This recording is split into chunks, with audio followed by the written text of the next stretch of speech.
इस्लाम की ये बुराई है कि वो खुद के शासन पर भरोसा रखता है और उसका विचार देश के शासन से मेल नहीं खाता। मुसलमानों की वफादारी उस देश के लिए नहीं होती जिसमें वो रहते हैं, बल्कि उनकी वफादारी अपने धर्म के लिए होती है जिसका कि वो पालन करते हैं। जहां इस्लाम का शासन होता है, मुसलमान वहीं विश्वास महसूस करते हैं। दूसरे शब्दों में कहें तो इस्लाम एक सच्चे मुसलमान को भारत को अपनी मातृभूमि मानने और हिंदुओं का अपना करीबी मानने की इजाजत नहीं देता। इस्लाम और मुसलमानों के खिलाफ ये बात मैं नहीं कह रहा, ये बात कही है देश के एक महान नेता ने। अगर आप सोच रहे हैं कि मुसलमानों के विरोध में इतनी बड़ी बात वीर सावरकर ने कही है तो आप गलत हैं। अगर आपको लगता है कि ये बात गुरु गोलवलकर या श्यामा प्रसाद मुखर्जी ने कही होगी तो भी आप गलत हैं। इस देश के प्रति मुसलमानों की वफादारी पर यह सवाल उठाया है डॉक्टर भीमराव बाबा साहब अंबेडकर ने। जी हां, यह बात अंबेडकर ने कही थी कि मुसलमान भारत को अपनी मातृभूमि नहीं मानते हैं, और यह बात उन्होंने लिखी है पाकिस्तान और द पार्टीशन ऑफ इंडिया, जिसका कि हिंदी अनुवाद पाकिस्तान अथवा भारत का विभाजन इस वक्त मेरे हाथ में है। इस किताब के पेज नंबर 332 पर अंबेडकर लिखते हैं कि इस्लाम एक बंद खिड़की की तरह है जो मुसलमानों और गैर मुसलमानों के बीच भेद करता है। इस्लाम में जिस भाईचारे की बात की गई है वो मानवता का भाईचारा नहीं है, बल्कि उसका मतलब सिर्फ मुसलमानों से मुसलमानों का भाईचारा है। मुसलमानों के भाईचारे का फायदा सिर्फ उनके अपने लोगों को ही मिलता है, और जो गैर मुस्लिम हैं उनके लिए इस्लाम में सिर्फ घृणा और शत्रुता ही है। अंबेडकर आगे लिखते हैं कि मुसलमानों की वफादारी उस देश के लिए नहीं होती जिसमें कि वो रहते हैं, बल्कि उनकी वफादारी अपने धर्म के लिए होती है जिसका कि वो पालन करते हैं। आप सोच रहे होंगे कि मैं इस्लाम के बारे में अंबेडकर के इन महान विचारों को आज क्यों बता रहा हूं। असल में इसके पीछे एक बहुत बड़ी वजह है, और वो ये है जय भीम जय मीम का नारा। 2014 में जब से मोदी सरकार आई है तब से आपने यह नारा बहुत बार सुना होगा। इस नारे का मतलब है दलित और मुस्लिम एकता। सीए के खिलाफ जो भी आंदोलन चल रहा है उसमें आपने देखा होगा कि दलित नेता चंद्रशेखर रावण मुसलमानों को दलितों का दोस्त, उनका हमदर्द बता रहे हैं, लेकिन हकीकत में दलित मुस्लिम एकता का जो प्रपंच रचा जा रहा है आपके आसपास, उसकी हवा अंबेडकर आजादी से पहले ही निकाल चुके थे। असल में अपने राजनीतिक फायदे या यूं कहें कि इस देश को तोड़ने के लिए जो मुसलमानों, वामपंथियों और चंद्रशेखर रावण जैसे मौकापरस्त दलित नेताओं ने जो त्रिकोण बनाया है, उन्हें अंबेडकर की ये किताब जरूर पढ़ना चाहिए। मैं बार बार अंबेडकर का इसलिए हवाला दे रहा हूं क्योंकि इस देश में दलितों के हितों का सबसे ज्यादा ख्याल किसी ने रखा है तो वो अंबेडकर हैं। और जब 40 के दशक में देश के सारे मुसलमान पाकिस्तान जिंदाबाद का नारा लगा रहे थे, तब डॉक्टर अंबेडकर ने मुसलमानों की विभाजनकारी सोच का बड़ा ही तार्किक अध्ययन किया था जो इस किताब में मौजूद है। इस किताब में अंबेडकर मुसलमानों की राजनीतिक सोच पर जो सवाल उठाते हैं वो आज 80 सालों बाद भी बरकरार है। अंबेडकर अपनी इस किताब के पेज नंबर 232 से लेकर 234 तक मुसलमानों की सियासी सोच के बारे में लिखते हैं कि मुसलमानों की राजनीति में कोई रुचि नहीं है, उनकी रुचि सिर्फ मजहब में है। मुसलमान वोटर अपने उम्मीदवार से सिर्फ यही चाहता है कि वो मस्जिद के पुराने बल्ब की जगह अपने खर्चे पर नए बल्ब लगा दे। यानी अंबेडकर के मुताबिक मुसलमानों की सियासी सोच सिर्फ अपना फायदा देखती है। वो आगे लिखते हैं कि जीवन के किसी भी धर्मनिरपेक्ष यानी सेकुलर तत्व की मुस्लिम सियासत में कोई जगह नहीं है। मुसलमान सिर्फ मजहब के सामने ही नतमस्तक होते हैं। अंबेडकर आगे लिखते हैं कि मुसलमान समाज सुधार के कितने बड़े विरोधी हैं, ये अंबेडकर बताते हैं, और वो लिखते हैं कि मुसलमानों ने समाज में मौजूद बुराइयों के खिलाफ कभी कोई आंदोलन नहीं किया। हिंदुओं में भी सामाजिक बुराइयां मौजूद हैं, लेकिन अच्छी बात यह है कि वो अपनी इस गलती को मानते हैं और उसके खिलाफ आंदोलन भी चला रहे हैं। लेकिन मुसलमान तो ये मानते ही नहीं है कि उनके समाज में कोई बुराई है। असल में मुसलमान समाज सुधार के प्रबल विरोधी हैं। अंबेडकर कहते हैं कि मुसलमान खुद को कितना महान और सर्वश्रेष्ठ समझते हैं, अंबेडकर इसकी भी धज्जियां उड़ाते हैं। वो लिखते हैं कि मुसलमानों को यह सिखाया जाता है कि इस्लाम के अलावा कहीं सुरक्षा नहीं है और इस्लामी कानून से सच्चा कोई कानून नहीं है। इसी वजह से मुसलमान खुद के अलावा किसी और बारे में सोच पाने के काबिल नहीं बचे हैं। उन्हें इस्लामी विचार के अलावा कोई और विचार पसंद ही नहीं आता है। अंबेडकर आगे लिखते हैं कि मुसलमानों के जहन में यह गहराई से बैठा हुआ है कि सिर्फ वो ही सच्चे हैं और सिर्फ वो ही विद्वान हैं। सीए के खिलाफ जो इस्लामिक आंदोलन चल रहा है, माफ कीजिएगा मैं इसे विशुद्ध इस्लामिक आंदोलन ही मानता हूं, जिसका कि बाकी धर्मों से कोई लेना देना नहीं है। खैर, आपने इस इस्लामिक आंदोलन में देखा होगा कि मुस्लिम प्रदर्शनकारियों के हाथ में अंबेडकर की बड़ी बड़ी तस्वीर होती है। ये अपने नारों में, अपने भाषणों में अंबेडकर के संविधान का हवाला देते हैं और देश की सरकार को फांसीवादी और पीएम मोदी को हिटलर बताते हैं। लेकिन इन नादान मुसलमानों को यह नहीं मालूम कि खुद अंबेडकर ने कहा था कि मुसलमानों की सोच हिटलर जैसी होती है। यह बात मैं ऐसे ही नहीं कह रहा।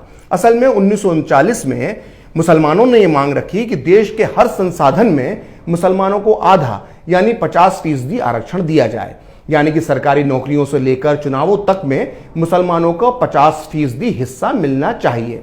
जबकि उस समय अखंड भारत में मुसलमानों की जनसंख्या सिर्फ 24% थी। सोचिए, 24% मुसलमान 50% आरक्षण की मांग कर रहे थे।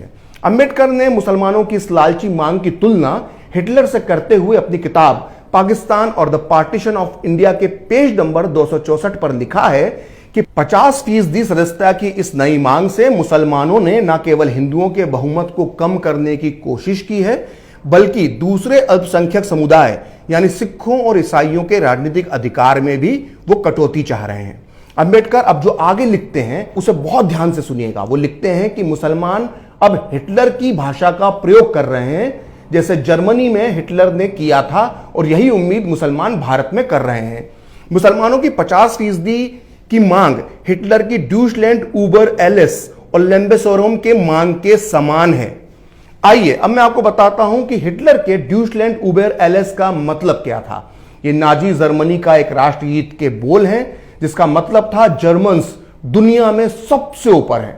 यानी जब अंबेडकर मुसलमानों की सोच की तुलना हिटलर से कर रहे हैं तो वो ये कहना चाहते हैं कि जैसे हिटलर जर्मन्स को दुनिया में सर्वश्रेष्ठ मानता था, ठीक उसी तरह से भारत के मुसलमान यहां खुद को सबसे महान मानते हैं। अब सोचिए, अंबेडकर की तस्वीरें लेकर आजादी के नारे लगाने वाले मुसलमानों को यह बात पता चल जाए कि अंबेडकर उनके बारे में क्या सोचते थे तो बेचारों पर क्या गुजरेगी। खैर, अंबेडकर आगे जो लिखते हैं वो और खतरनाक है। उन्होंने भारतीय मुसलमानों की तुलना सुडेटेन जर्मन से की थी। अब मैं आपको बताता हूं कि ये सुडेटेन जर्मन्स क्या होते हैं। असल में सुडेटेन जर्मन्स चेकोस्लोवाकिया में रहने वाला एक अल्पसंख्यक समुदाय था जो जर्मन मूल का था, जिसने दूसरे विश्व युद्ध से ठीक पहले हिटलर की नाजी सेना की मदद से चेकोस्लोवाकिया में जबरदस्त दंगे करवाए थे और वहां के बहुसंख्यक चेक लोगों की बड़े पैमाने पर हत्याएं की थी। जब दूसरा विश्व युद्ध शुरू हो गया तो सुडेटन जर्मन समुदाय ने अपने देश चेकोस्लोवाकिया से गद्दारी करके हिटलर की नाजी सेना का दामन थाम लिया। अब देखिए इस बारे में अंबेडकर पेज नंबर 269 पर क्या लिखते हैं। वो लिखते हैं कि मुसलमान राजनीति में अपराधियों के तौर तरीके अपनाते हैं और दंगे इस बात के सबूत हैं कि गुंडागर्दी मुसलमानों की राजनीति का सबसे बड़ा तरीका है। चेकों के खिलाफ सुडेटन जर्मन्स ने जिस तौर तरीकों को यानी दंगों और हत्याओं का इस्तेमाल किया था, वही तरीके भारतीय मुसलमान यहां दोहराते दिख रहे हैं। ध्यान दीजिएगा, अंबेडकर एक बार फिर भारतीय मुसलमानों की तुलना हिटलर के समर्थकों से कर रहे हैं। साथ ही वो ये भी कह रहे हैं कि दंगे भारतीय मुसलमानों का सबसे बड़ा हथियार हैं। खैर, अब आगे बढ़ते हैं। अंबेडकर ने जबरदस्त तरीके से मुस्लिम मानसिकता का पोस्टमार्टम किया था। उन्होंने बहुत बड़ा अध्ययन मुस्लिम मानसिकता का किया था। अंबेडकर मुसलमानों को सबसे ज्यादा इसलिए नापसंद करते थे क्योंकि आज के दौर की तरह ही 40 के दशक में भी मुसलमान आए दिन अजीबोगरीब किस्म की मांगे रखते थे। 1937 के चुनाव के बाद देश के कई राज्यों में कांग्रेस की सरकारें बन गई थी और वो सरकारें इस देश में गो हत्या पर प्रतिबंध लगाने का विचार कर रही थी। इसके विरोध में मुसलमानों ने मांग रखी कि गो हत्या के खिलाफ कानून नहीं बनना चाहिए, मतलब उन्हें गो हत्या करने की परमिशन मिलना चाहिए। मुसलमान यही नहीं रुके, उन्होंने साथ में यह भी मांग रखी कि मस्जिदों के सामने बैंड बाजा बजाने पर प्रतिबंध लगाया जाना चाहिए।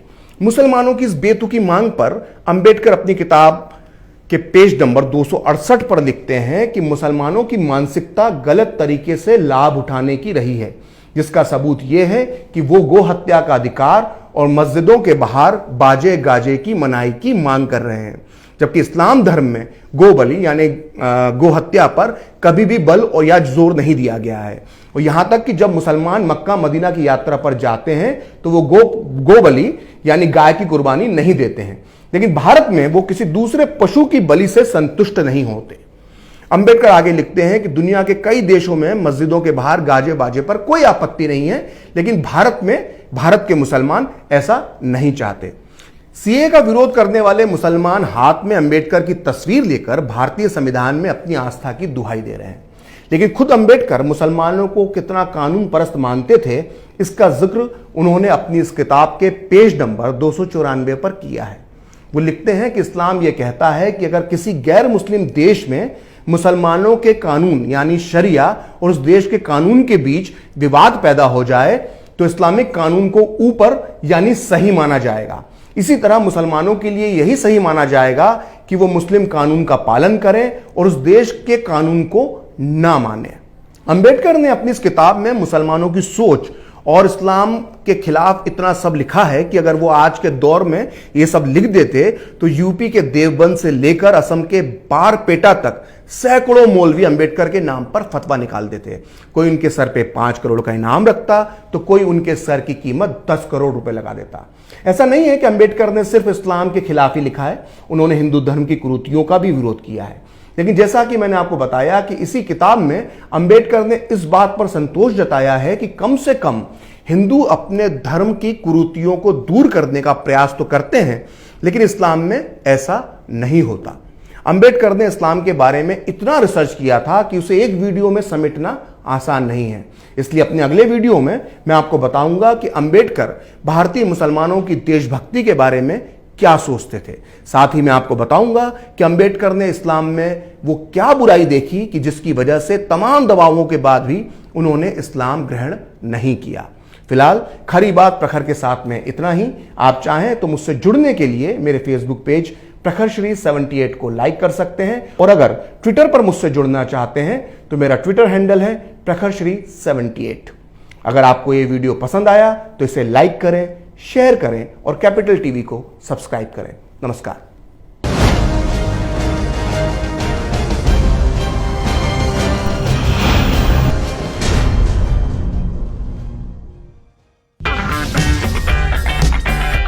अगर आपको हमारा वीडियो पसंद आया हो तो इसे लाइक करें, हमारे चैनल को सब्सक्राइब करें और हाँ, बेल आइकन दबाना ना भूलें ताकि आप तक हमारे वीडियो की नोटिफिकेशन पहुंचती रहे। आप अपना सुझाव हमें कमेंट बॉक्स में दे सकते हैं। हमारे साथ जुड़ने के लिए शुक्रिया।